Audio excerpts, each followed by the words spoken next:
I can't believe you kept this from me, Michael. Emily's voice cracked as she slammed the folder onto the table between them. The worn-out wood groaned under the weight of the impact.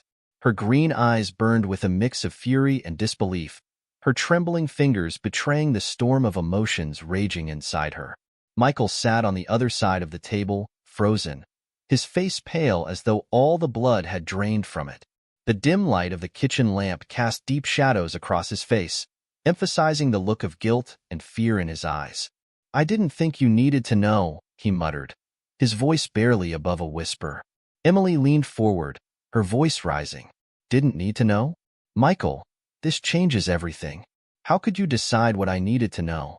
How could you keep this from me for so long? Michael's hands shook as he reached for the folder. Emily yanked it back before he could touch it. Don't you dare, she snapped. You knew about this, didn't you? How long? A year? 5 years? Or my whole life? Michael swallowed hard, his lips forming silent words that never came out. Answer me. Emily's voice broke, and she felt tears sting her eyes. How long have you known the truth about Dad? Michael exhaled slowly, and for the first time, he met her eyes. Since I was 12, Emily gasped, her hand flying to her mouth. 12. The word barely escaped her lips. She stumbled backward, the room spinning as she tried to process what she just heard. Yes, Michael said, his voice trembling. Since I was 12. And if I had told you back then, Emily, it wouldn't have changed what happened. It wouldn't have brought him back. Emily froze, her mind racing. What are you talking about? She whispered, her voice suddenly small. Michael leaned forward, lowering his voice. You think you know everything in that folder? You don't, Emily. There's more. A lot more.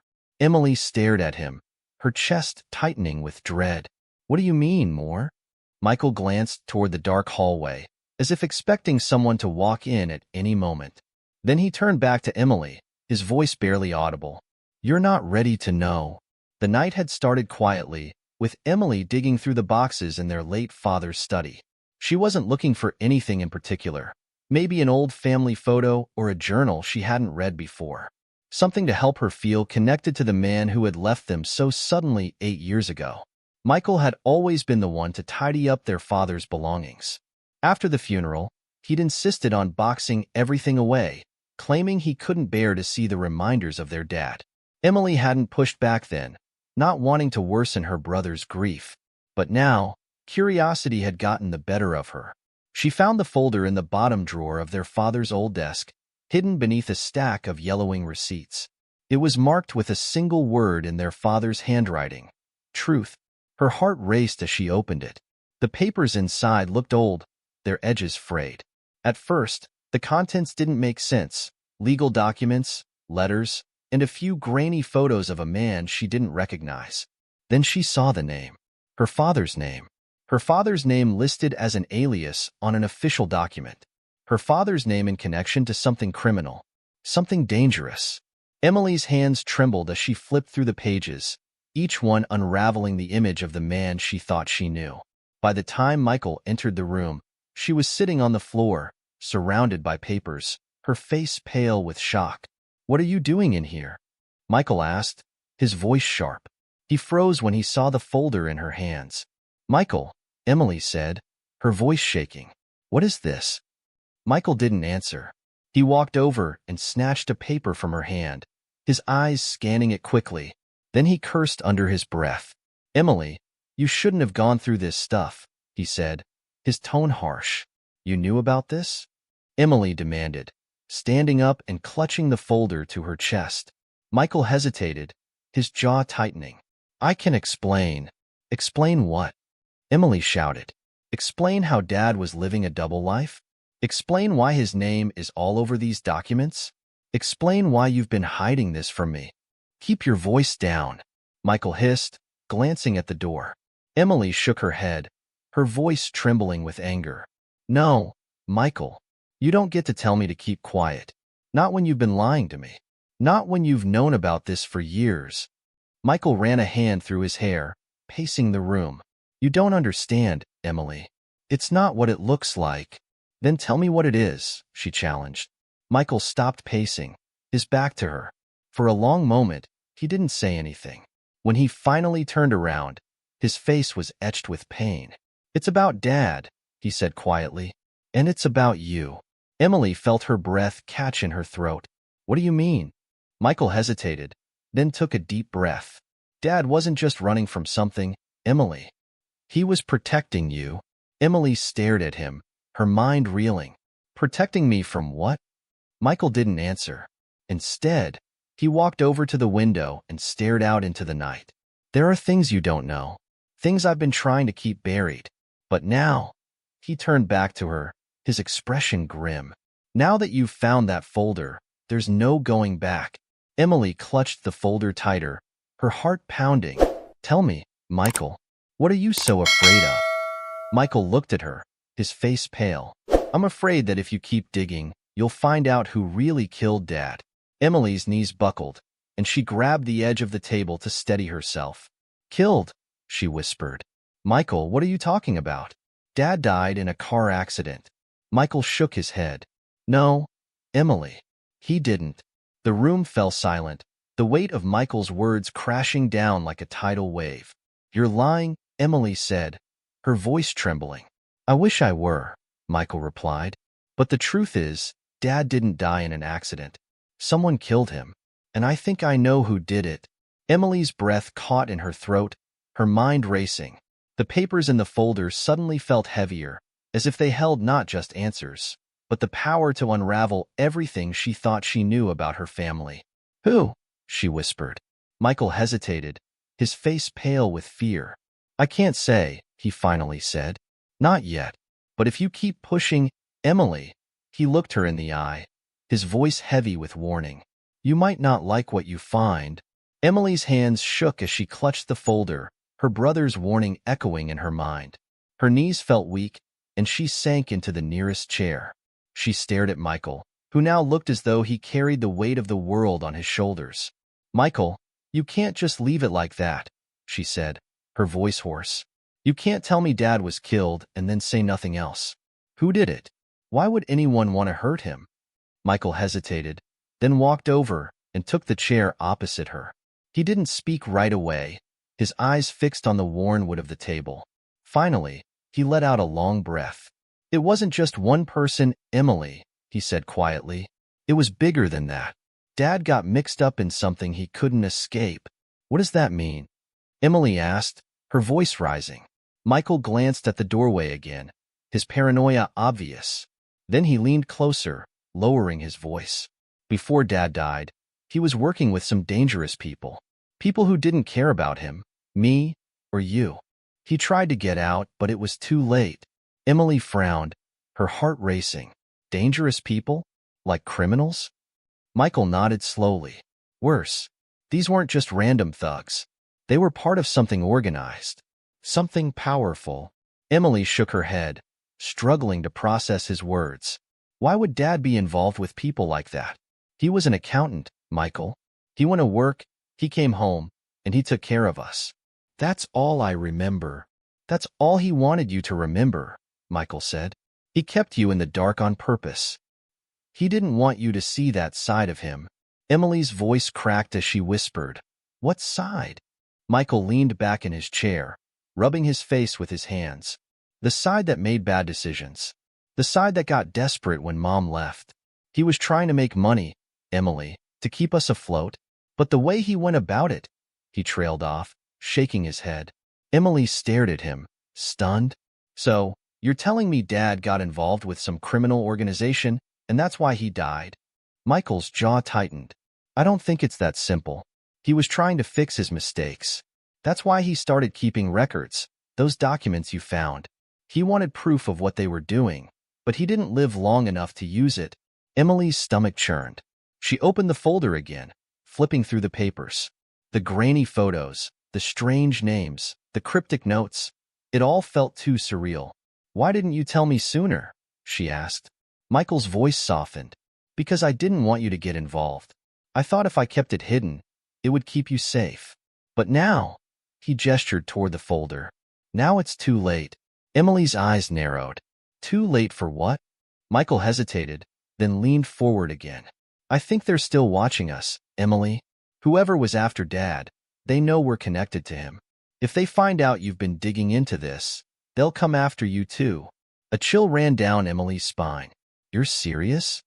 Michael nodded grimly. Dead serious. The next morning, Emily woke up with a pounding headache and a heavy heart. She barely slept, haunted by the revelations of the night before. She couldn't shake the feeling that her entire life had been a lie. Michael had left her with more questions than answers, and his refusal to tell her everything only fueled her determination. She spent hours poring over the folder, trying to piece together the fragments of their father's secret life. Some of the documents seemed to reference offshore accounts, while others mentioned shipments and names she didn't recognize.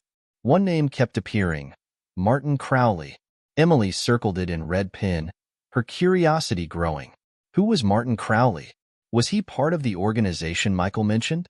Or was he something worse? Her search led her to an old shoebox tucked away in her father's closet. Inside, she found an envelope addressed to MC in her father's handwriting. The envelope contained a single photo. It showed her father standing next to a tall, thin man with dark hair and piercing eyes. On the back of the photo, someone had written, "Partners in crime?" Emily stared at the photo, her mind racing. Was this Martin Crowley? If so, why had her father kept this photo hidden? The sound of a car door slamming outside jolted her from her thoughts. She peeked through the blinds and saw a black sedan parked across the street.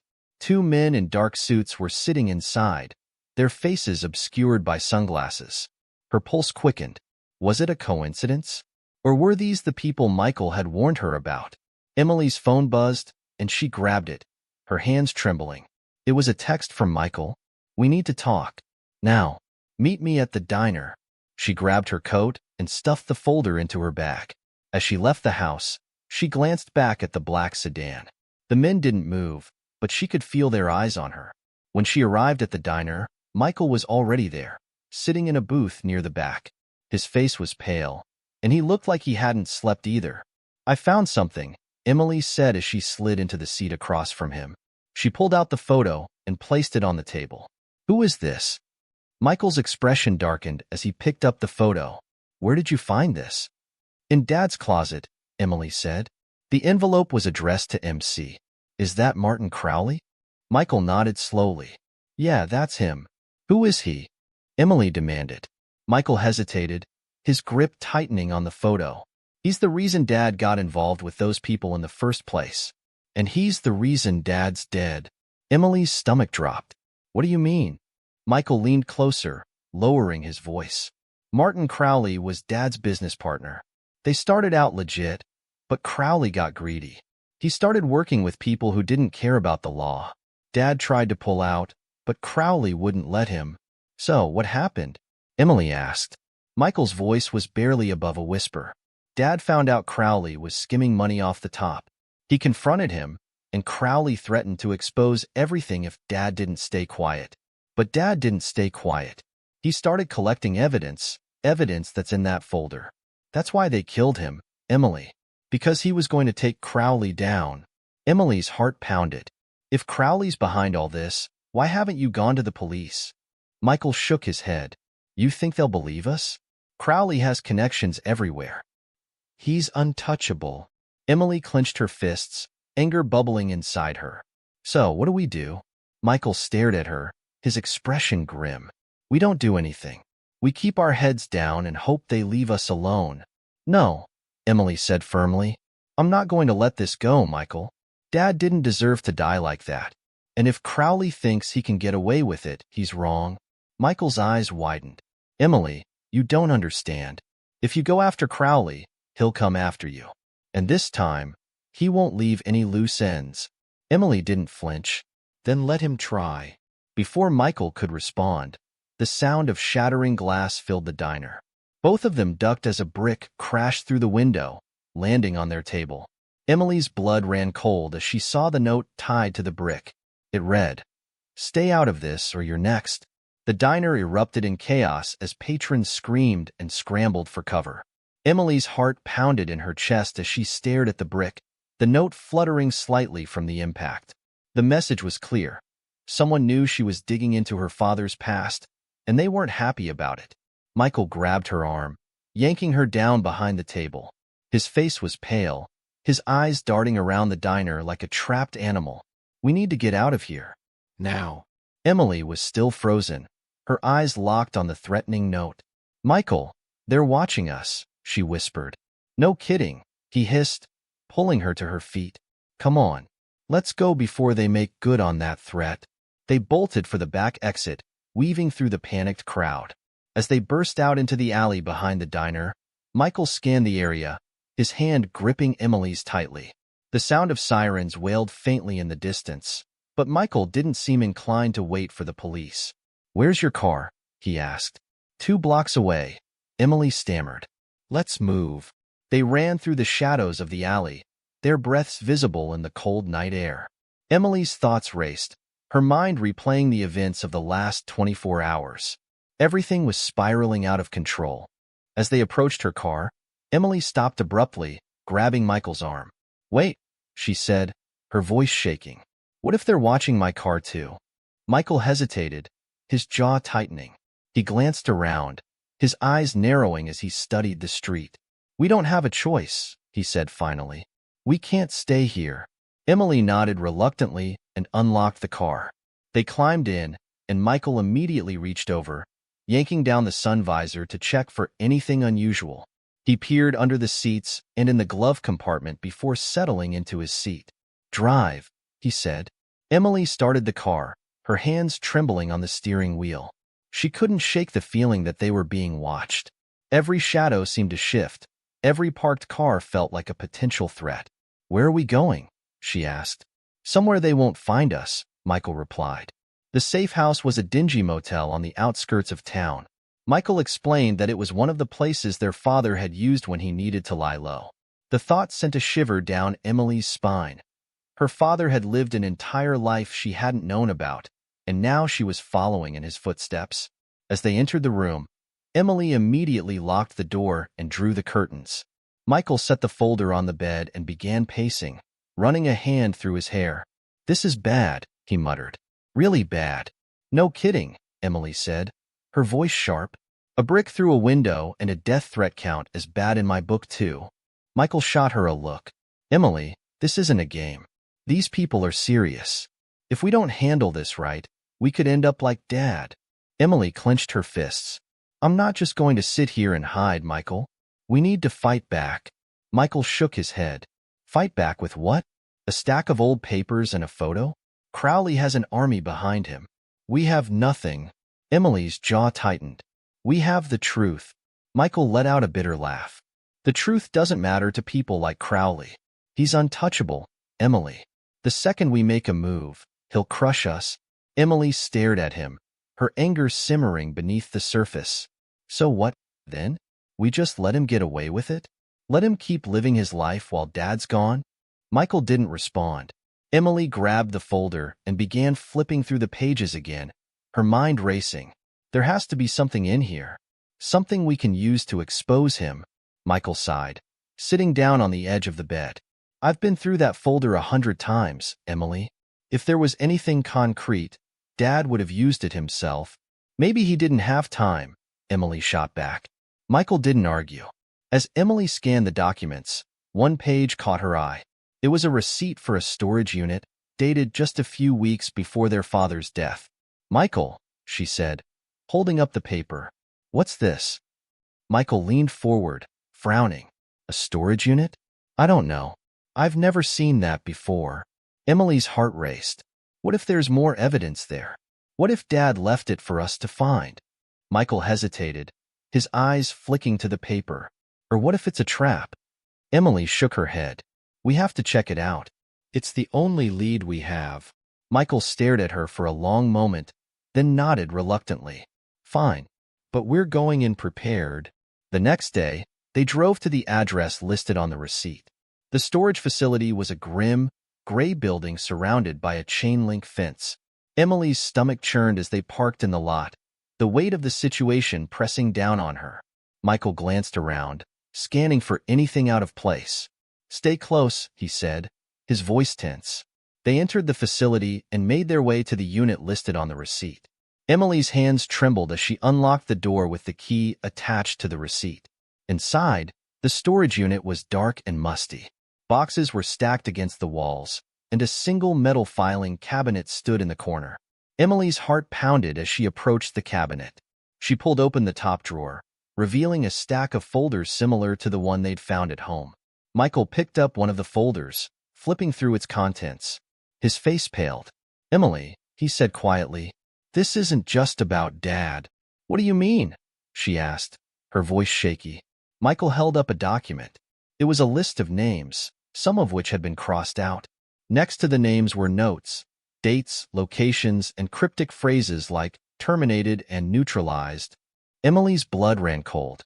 "What is this?" Michael shook his head. "It's a hit list. And some of these names, they're still alive." Emily's heart raced as she scanned the list. One name stood out. Michael Carter. Her breath caught in her throat. "Michael, your name is on this list." Before he could respond, the sound of heavy footsteps echoed from outside the storage unit. Emily froze, her pulse thundering in her ears. "Someone's coming," Michael whispered. They exchanged a panicked look, their minds racing for a plan. The footsteps grew louder, closer, and then the door creaked open. Emily and Michael stood frozen as the door to the storage unit slowly swung open.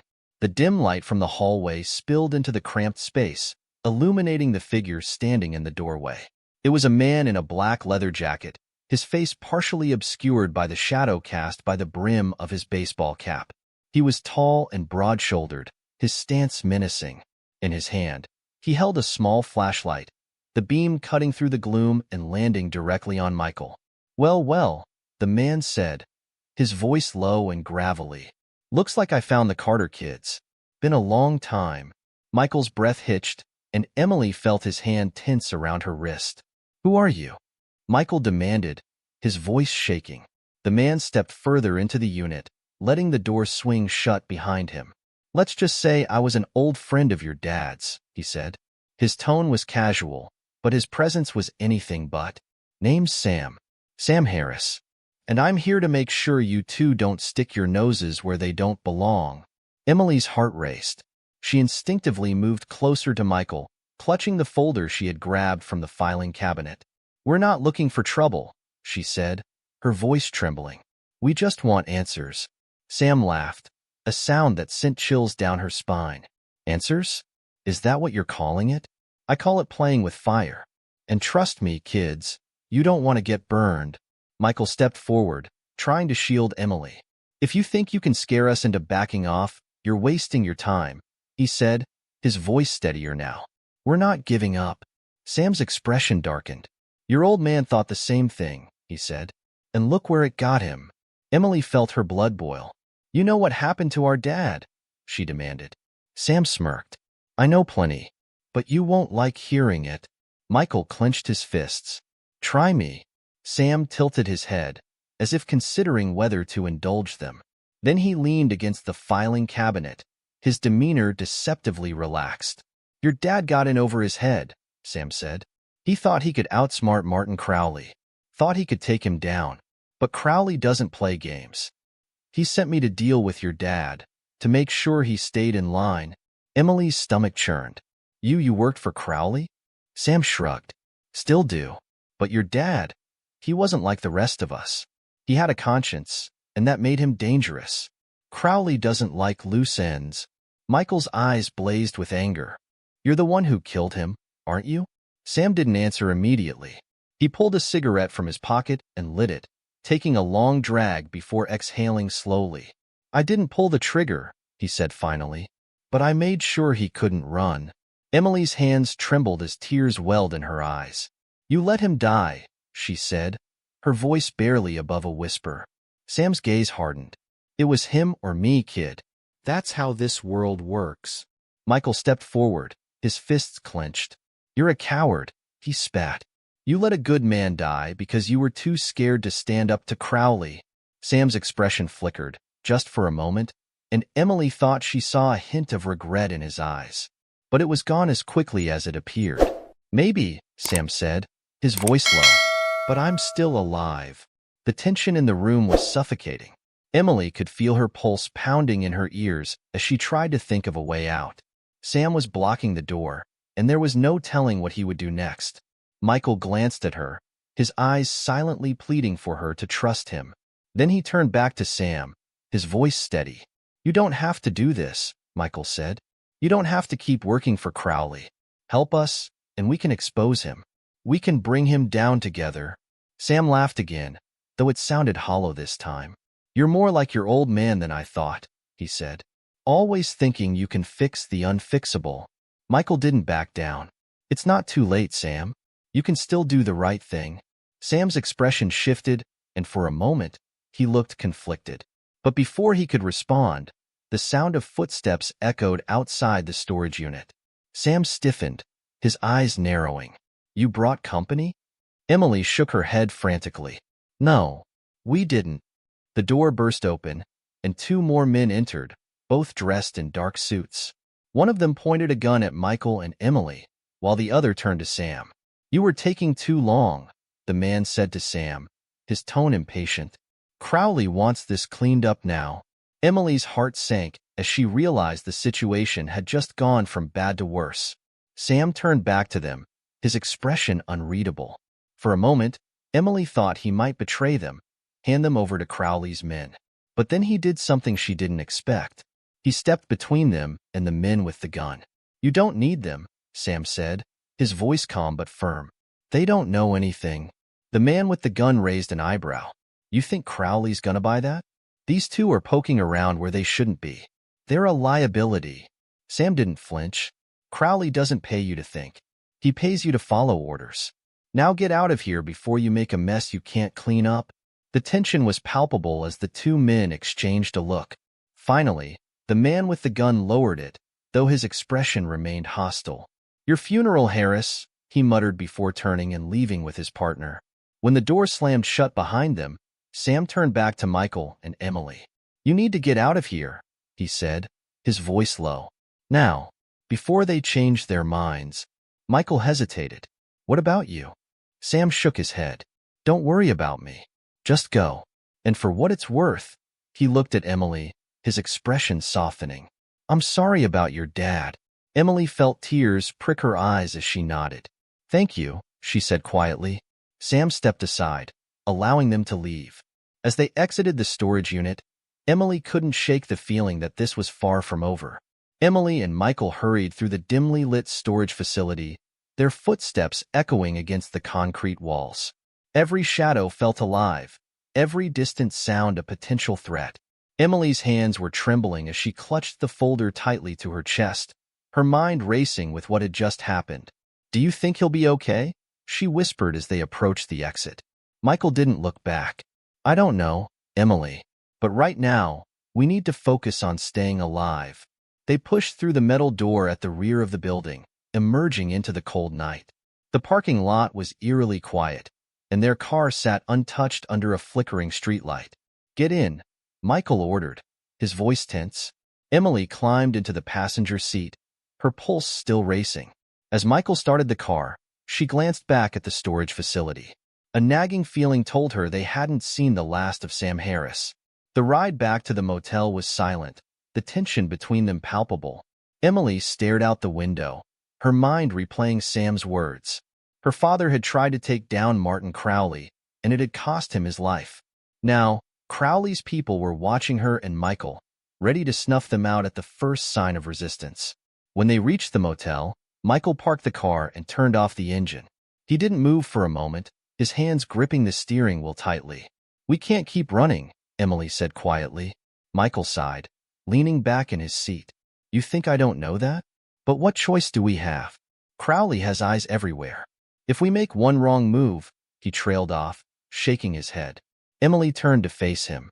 "Then we make the right move," she said firmly. "We find someone who can help us. Someone who isn't afraid of Crowley."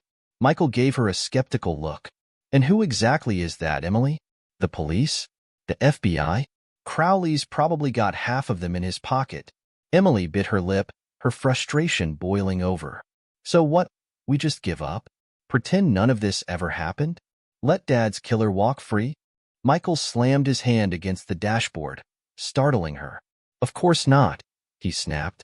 But this isn't some story where the good guys win just because they're in the right. Crowley doesn't care about justice, Emily. He'll kill us without a second thought. Emily blinked back tears, her voice trembling.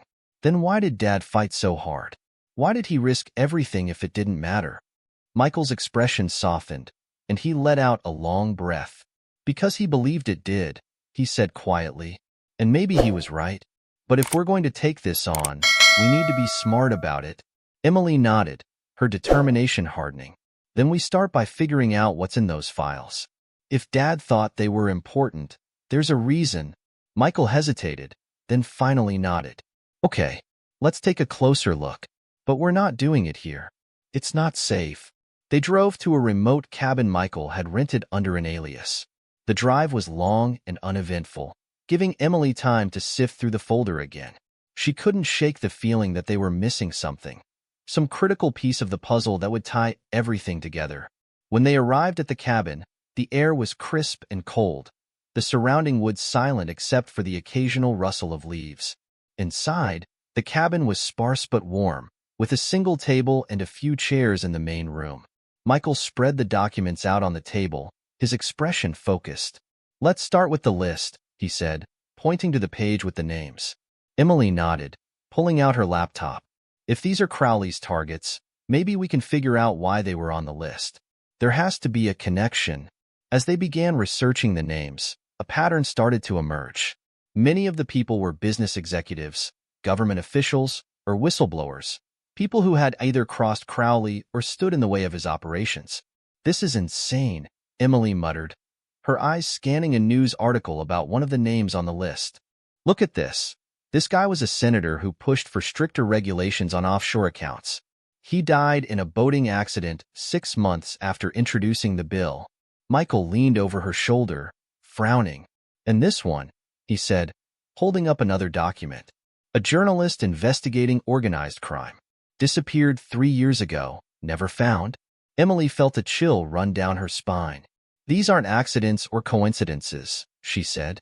They're executions. Michael nodded grimly. Crowley's cleaning house. Anyone who gets too close to the truth ends up dead. Emily's stomach turned as she realized the implications. If we're right, and Crowley's behind all of this, we have to stop him, Michael. We can't let him keep doing this. Michael didn't respond right away. He stared at the list, his expression dark. We're going to need help, he said finally. Emily frowned. From who? We can't trust anyone. Michael looked at her, his eyes filled with determination. Not the authorities. But maybe there's someone who hates Crowley as much as we do. Someone on this list who's still alive. Emily's eyes widened. You're talking about finding a survivor? Michael nodded. If anyone knows how to bring Crowley down, it's someone who's been in his sights and lived to tell the tale. Hours later, they found their best lead. A woman named Vanessa Cole, a former financial analyst who had worked for one of Crowley's shell companies. According to the documents, she had uncovered evidence of embezzlement and tried to report it, only to go into hiding after a series of threats. She's still alive, Emily said, her voice tinged with hope. At least, as of a few months ago. There's a report here about her using an alias to rent a property in Chicago. Michael nodded. If we can find her, she might be able to fill in the gaps. But we'll have to move fast. If Crowley's still looking for her. Emily didn't need him to finish the thought. Later that night, as they prepared to leave for Chicago, the cabin was plunged into darkness. Emily froze, her heart pounding. Michael, what just happened? He grabbed a flashlight, his expression tense. The power's out. Stay here. Emily reached for her phone, only to realize she had no signal. A wave of fear washed over her. Michael, she whispered. Something's wrong. Before he could respond, the sound of footsteps echoed outside the cabin. Michael turned off the flashlight, motioning for Emily to stay quiet. He crept toward the window, peering out into the night. Emily, he whispered, his voice barely audible. They found us. Her blood ran cold as the sound of breaking glass shattered the silence. The crash of shattering glass jolted Emily into action. She scrambled to her feet, clutching the folder to her chest as Michael rushed to her side, his face set in a grim expression. We need to move, he whispered urgently, grabbing her arm and pulling her toward the back door of the cabin. What about the files? Emily asked, her voice trembling. Michael hesitated for a fraction of a second before nodding. Take what you can carry. We'll figure it out later. Emily grabbed the most important documents, stuffing them into her backpack with shaking hands. The sound of heavy boots crunching against the glass of the broken window sent a wave of panic through her. They're inside, Michael muttered, his jaw tightening. He led her toward the back exit, but before they could reach the door, the beam of a flashlight swept through the room. Found you, a gruff voice called out, filled with cold satisfaction. Michael shoved Emily behind him, his hand gripping a wooden chair. Stay behind me, he whispered. The flashlight's beam fixed on them, revealing a man in a dark jacket with a gun drawn. His face was partially obscured by the shadow, but his posture was unmistakably hostile. Drop whatever you're holding, the man commanded, his voice low and threatening. Michael didn't move. What do you want? He asked, his voice steady despite the fear in his eyes. You know what we want, the man said. Crowley sent us to clean up your mess. Hand over the files, and we might let you walk away. Emily's grip tightened on her backpack. Why should we believe you? She demanded, her voice trembling. The man's lip curled into a sneer. You don't have much of a choice, sweetheart. Either you give us the files, or we take them off your cold, dead hands. Michael's eyes darted to the side, taking in the layout of the room. Emily could see his mind racing, searching for an opening. Okay, Michael said, raising his hands slowly. You win. Emily's heart sank. Michael, what are you doing? She whispered. Michael ignored her, stepping forward with calculated movements. I'll give you what you want. Just don't hurt her. The man smirked, lowering his gun slightly. Smart move.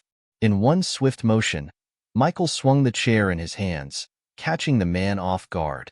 The flashlight clattered to the ground, plunging the room into semi-darkness as the man stumbled back with a grunt of pain.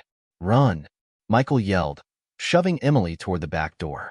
Emily bolted, her heart pounding as she sprinted into the cold night air. She could hear the sounds of a struggle behind her, grunts, curses, and the splintering of wood. Michael, she screamed, skidding to a halt. Go, his voice shouted back. Get to the car. Tears streamed down Emily's face as she forced herself to keep running. The car was parked at the edge of the clearing, hidden behind a cluster of trees. She fumbled with the keys, her hands shaking as she unlocked the doors. She threw her backpack into the passenger seat and climbed behind the wheel, her breath coming in ragged gasps. Every second felt like an eternity as she waited, her eyes fixed on the cabin. Suddenly, Michael burst out of the back door, his face bloodied but determined. He sprinted toward the car, shouting, "Drive." Emily started the engine just as another man appeared in the doorway, raising a gun. The first shot shattered the rear windshield, and Emily screamed as glass rained down on her. Michael dove into the passenger seat, slamming the door behind him.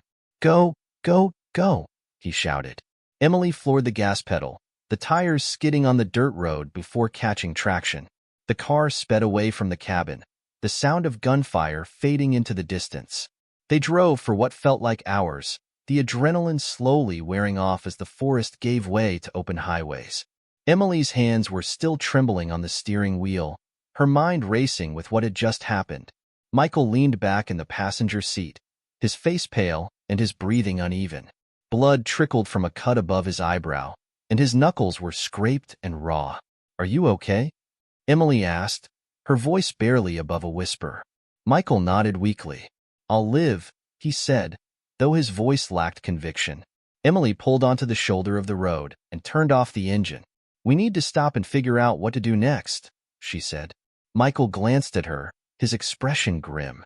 We don't have time, Emily. They're not going to stop coming after us. Emily shook her head. We can't just keep running, Michael. We need a plan.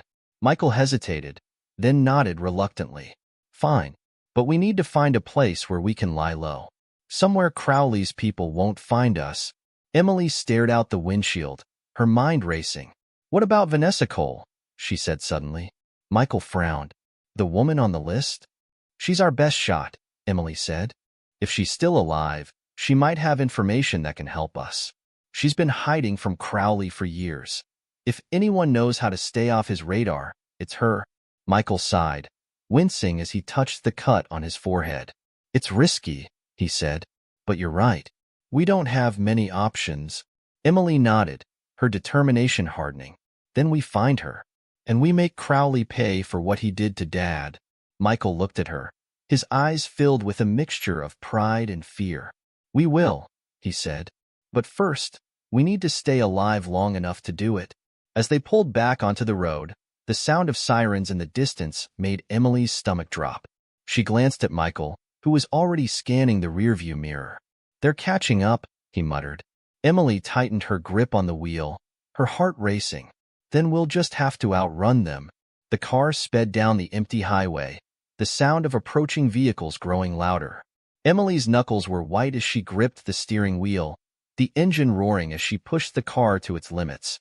The sirens were getting closer, red and blue lights flickering faintly in the distance.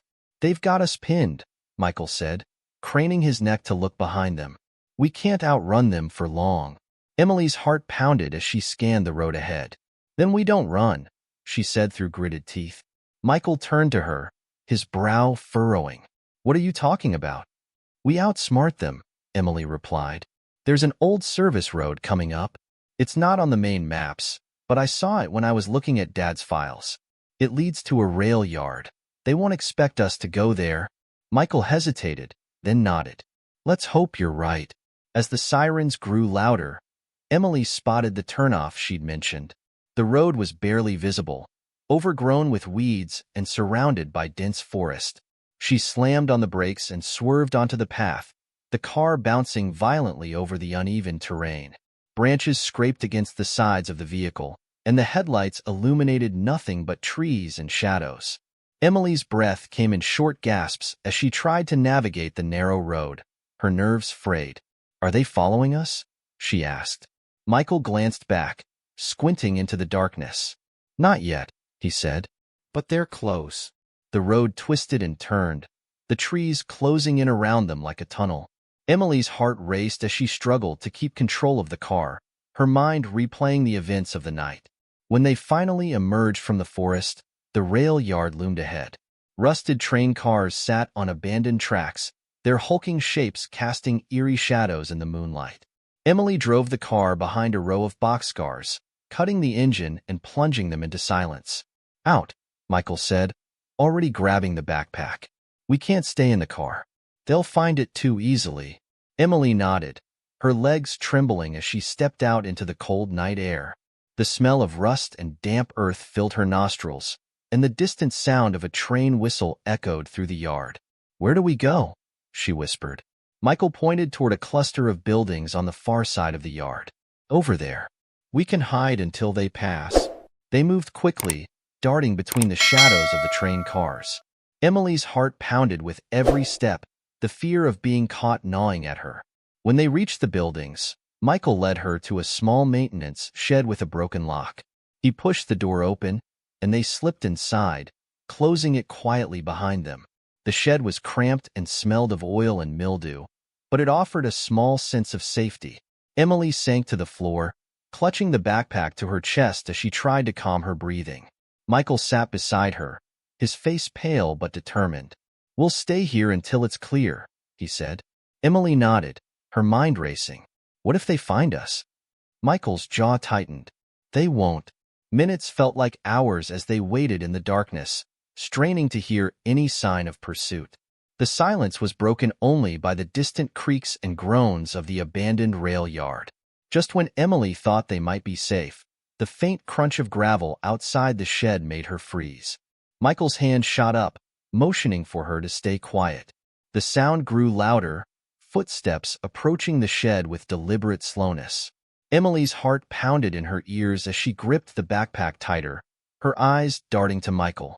He motioned for her to stay put, then rose slowly to his feet. He grabbed a metal wrench from a nearby shelf, his grip tight as he positioned himself near the door. The footsteps stopped just outside.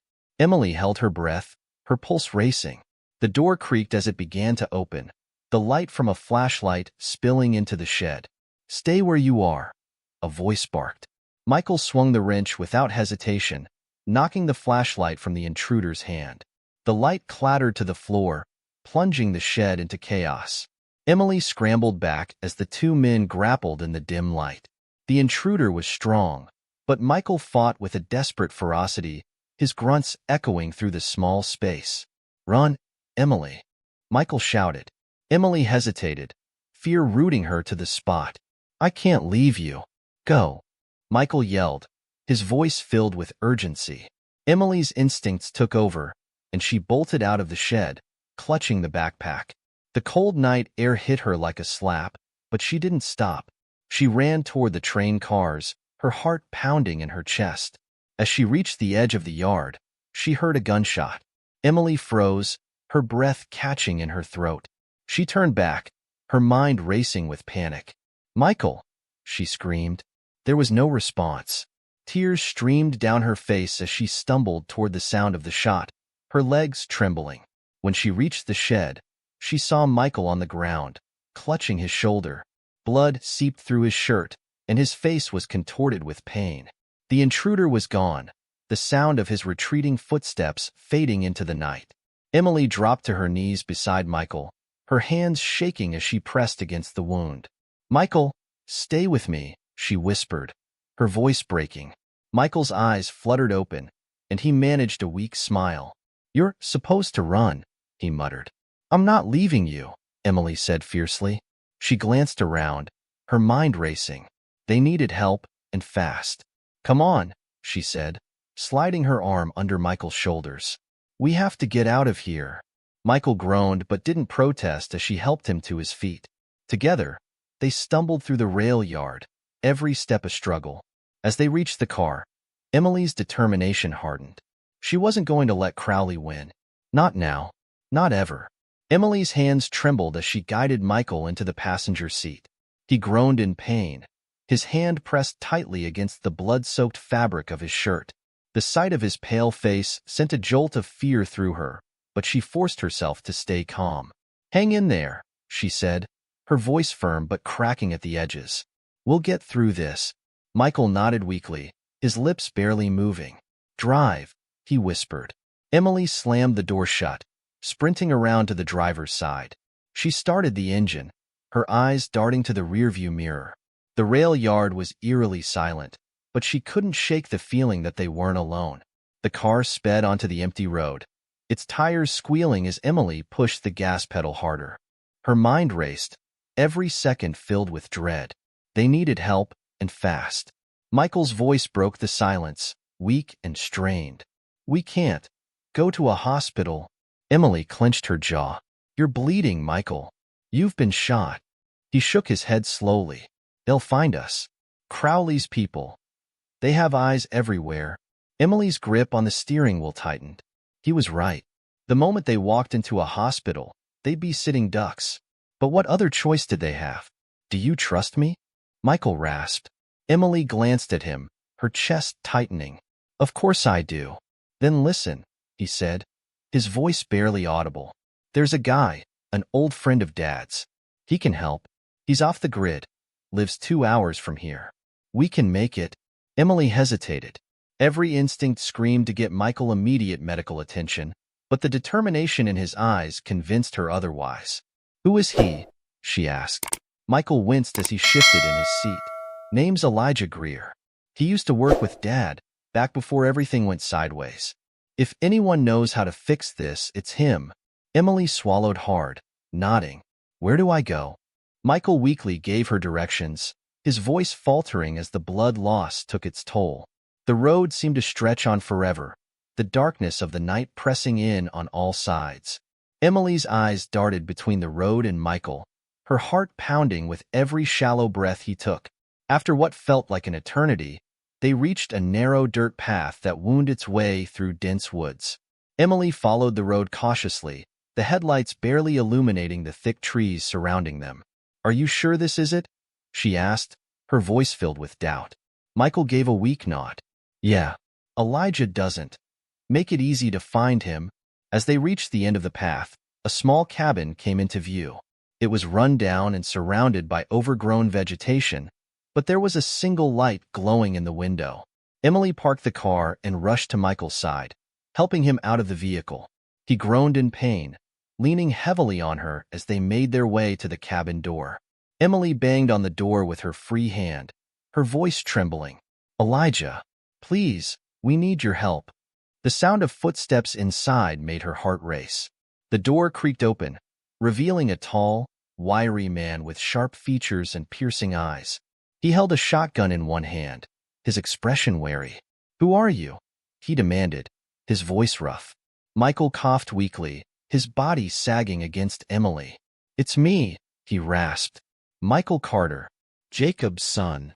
Elijah's eyes widened in recognition. He lowered the shotgun, stepping aside to let them in. "Get him inside," he said, his tone urgent. The interior of the cabin was cluttered but functional, with shelves lined with old books and jars of mysterious substances. Elijah cleared a space on the worn-out couch, motioning for Emily to lay Michael down. "Let me see," Elijah said, his hands surprisingly steady as he examined the wound. Emily hovered nearby, her stomach twisting with anxiety. "Can you help him?" Elijah nodded grimly. "The bullet's still in there, but it didn't hit anything vital. He's lucky. I can take care of it, but it's not going to be pretty." Michael managed a weak smile. "Do what you have to." Elijah disappeared into another room, returning with a metal tray of surgical tools and a bottle of what looked like homemade alcohol. He set the tray down and glanced at Emily. "You might not want to watch this," he said. Emily shook her head. "I'm not leaving him." Elijah didn't argue. He cleaned the wound with the alcohol, Michael hissing in pain, before digging in with a pair of forceps. Emily winced as Michael gritted his teeth, his face contorted in agony. After what felt like an eternity, Elijah held up the bloody bullet, dropping it into a metal bowl. "Got it," he said. Michael let out a shaky breath, his body relaxing slightly as Elijah bandaged the wound. "He'll need to rest," Elijah said, his tone serious. "And you need to tell me what the hell is going on. Why are Crowley's men after you?" Emily's heart sank. "You know about Crowley?" Elijah snorted. "Of course I do. I worked with your dad, remember? Jacob was trying to bring Crowley down for years. He almost did, too, until they got to him first." Michael stirred, his voice weak. "We have the files," he muttered. "The ones Dad collected. We're trying to finish what he started." Elijah's eyes narrowed. "You have evidence?" Emily nodded, pulling the folder from her backpack. "It's all in here. Names, dates, transactions. Everything Crowley's been doing." Elijah took the folder, flipping through its contents. His expression grew darker with each page. "This is big," he said finally. "Bigger than I thought." Emily leaned forward, her voice filled with desperation. "Can we stop him?" Elijah looked at her, his eyes filled with a mixture of hope and caution. "If we're smart about it, maybe. But it won't be easy. Crowley's got connections everywhere. He'll know you're still alive, and he won't stop until you're dead." Michael opened his eyes, his gaze locking onto Elijah. "Then we make the first move," he said. Emily's chest tightened. "What do you mean?" Michael's voice was steady despite his weakened state. "We take the fight to Crowley. Expose him before he can cover his tracks. But we'll need help." Elijah nodded slowly, a spark of determination in his eyes. "I know a few people who owe me favors. People Crowley's men can't scare off. If we're going to do this, we need to act fast." Emily glanced at Michael, her resolve hardening. "Then let's do it," she said. "For Dad." Elijah stood, rolling up his sleeves. "All right, kids. Buckle up. This is about to get messy." The cabin became a flurry of activity as Elijah worked to set his plan in motion. Emily sat by Michael's side, keeping a watchful eye on him while he rested. His color was slowly returning, but the wound in his shoulder made every movement painful. "Do you trust him?"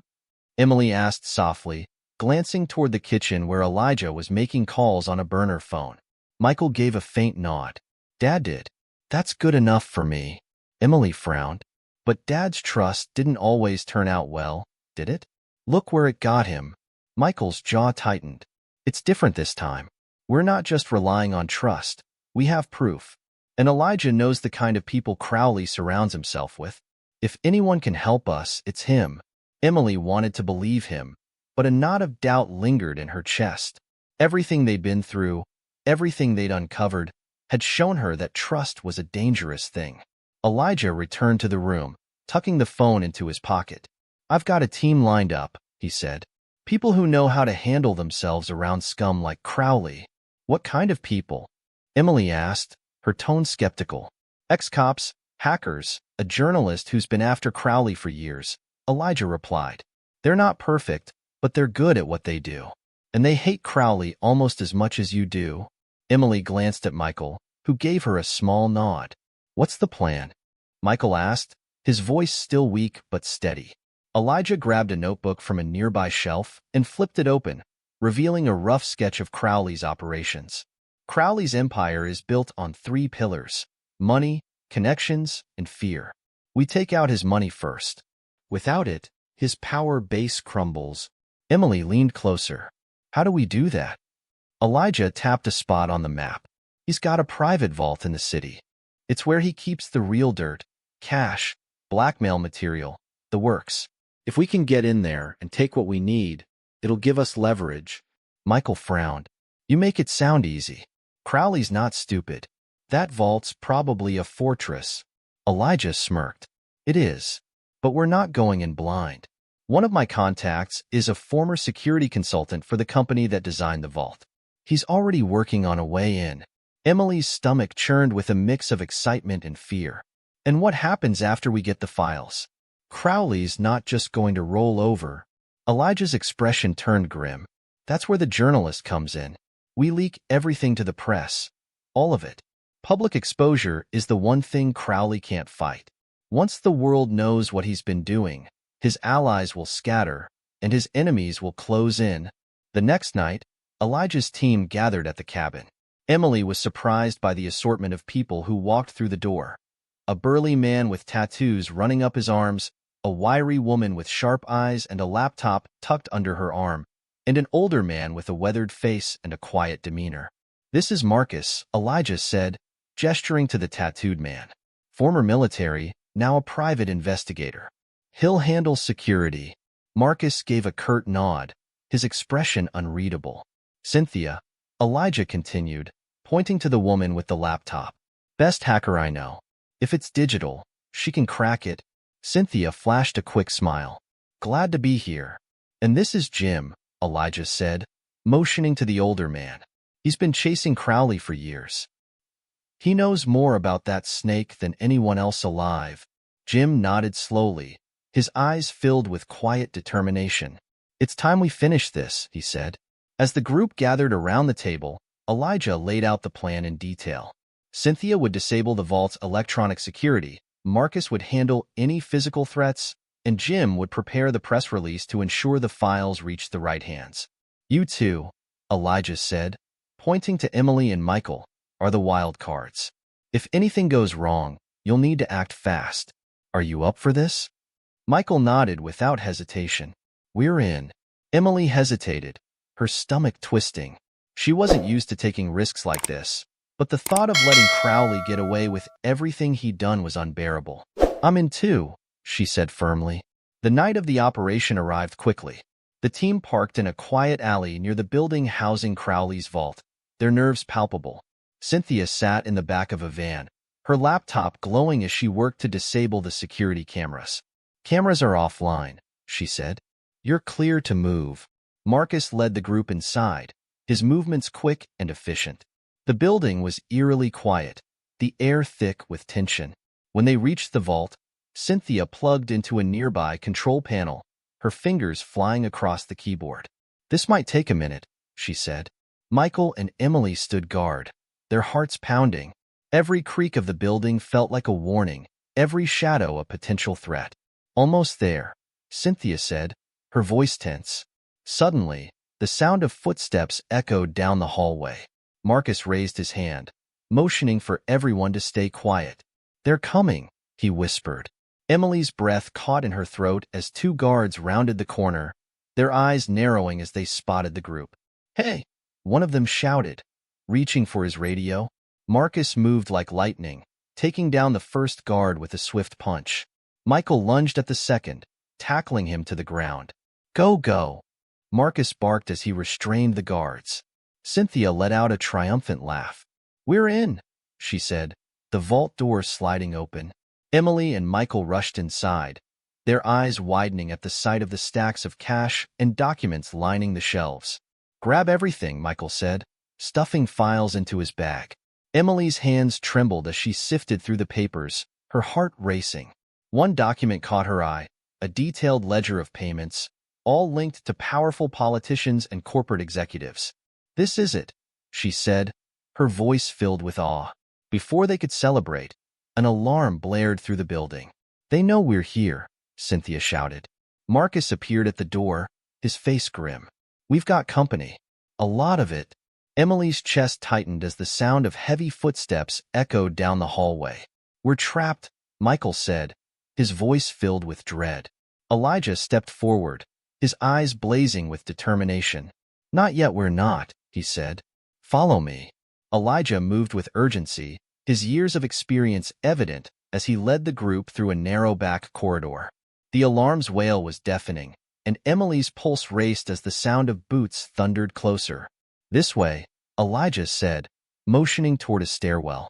It leads to the maintenance tunnels under the building. They won't expect us to use it, Michael groaned, clutching his injured shoulder as Emily helped him keep pace. How much time do we have?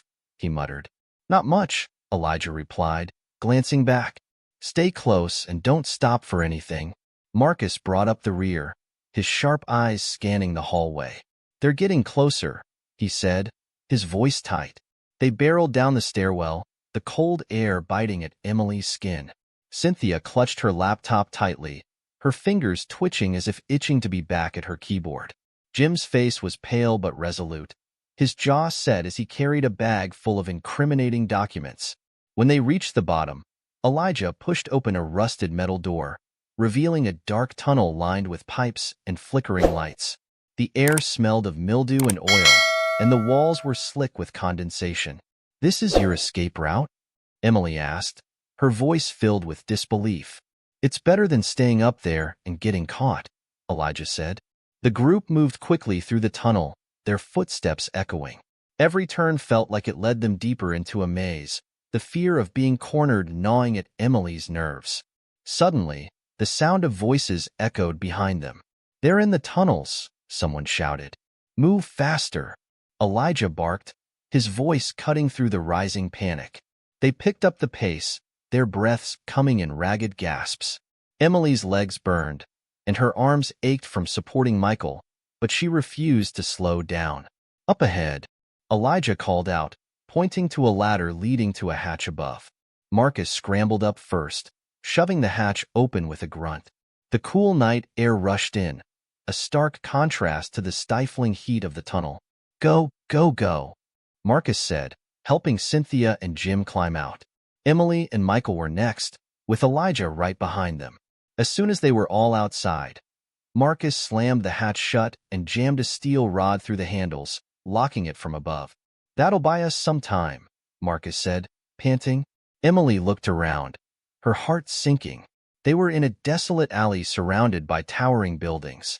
The streets were empty, but the sound of approaching sirens made it clear that their pursuers weren't far behind. What now? Michael asked, his voice strained. Elijah scanned the area, his sharp eyes narrowing. There's a safe house about 3 blocks from here. We can regroup there. The safe house was a dilapidated warehouse on the edge of town, its windows boarded up and its exterior covered in graffiti. Inside, the air was musty, and the dim light bulbs flickered faintly. Elijah's team spread out, securing the entrances and setting up makeshift workstations. Cynthia immediately began working on her laptop, her fingers flying across the keys. I'm uploading the files to a secure server, she said. Once it's done, Jim can send them to his contacts in the press. Jim nodded, pulling out a burner phone. I've got people waiting for this. Once they have it, Crowley's empire is finished. Emily felt a flicker of hope as she watched them work. For the first time, it felt like they were truly making progress. But the moment was short-lived. A loud crash echoed through the warehouse as the front door was kicked open. "They found us," Marcus shouted, drawing his weapon. Emily's heart sank as armed men poured into the warehouse, their faces obscured by masks. Crowley's enforcers had arrived. "Get down," Elijah yelled, pulling Emily and Michael behind a stack of crates. Gunfire erupted, the deafening noise bouncing off the walls. Cynthia grabbed her laptop and dove for cover, while Marcus returned fire, his aim precise. Emily clutched Michael tightly, her mind racing. They were outnumbered, and the enforcers were closing in fast. "Elijah," she screamed. "What do we do?" Elijah's face was grim as he pulled a small device from his pocket. "We finish what we started," he said. He handed the device to Cynthia, who plugged it into her laptop. "This will broadcast the files to every major news outlet simultaneously," he said. "Once it's done, there's no going back." Cynthia nodded, her fingers trembling as she activated the device. "It's uploading now," she said. The enforcers pressed forward, their gunfire relentless. Marcus took a hit to the leg, collapsing with a grunt of pain. "We're running out of time," Jim shouted, firing blindly over the crates. Emily's heart pounded as she clutched Michael's hand. "You can't stop now, Cynthia," she said. "We're so close." Cynthia nodded, her jaw set with determination. Just a few more seconds. The screen on her laptop flashed, and a progress bar appeared. "Uploading. 95%, 96%, 97%. Cover her," Elijah yelled, firing at the advancing enforcers. The seconds felt like hours as the progress bar inched closer to completion. 98%, 99%. The laptop screen flashed green. "Upload complete." Cynthia let out a triumphant laugh, but her victory was short-lived. One of the enforcers hurled a grenade toward their position, its metallic clink sending a wave of dread through the group. "Get down," Marcus roared, lunging for the grenade. The explosion rocked the warehouse, throwing Emily backward. Her ears rang as she hit the ground, her vision blurred. When she opened her eyes, the warehouse was in shambles. Smoke filled the air, and the sounds of gunfire had stopped. "Michael," she croaked, her voice barely audible. "I'm here," he said weakly, crawling toward her. Elijah and Cynthia appeared from the haze, their faces streaked with dirt and blood. "It's done," Elijah said, his voice steady. "The files are out there. Crowley can't hide anymore." Emily felt tears sting her eyes as she nodded. But her relief was short-lived. The sound of approaching helicopters filled the air, their searchlights cutting through the smoke. "Crowley's going to retaliate," Elijah said grimly. "This isn't over." Emily clenched her fists, her determination hardening. "Then we fight," she said. Michael gave her a weak smile, his eyes filled with pride. "For Dad." "For Dad," Emily echoed, her voice steady. The sound of the helicopters grew louder, but Emily wasn't afraid anymore. They had the truth, and they weren't going to stop until Crowley was brought to justice.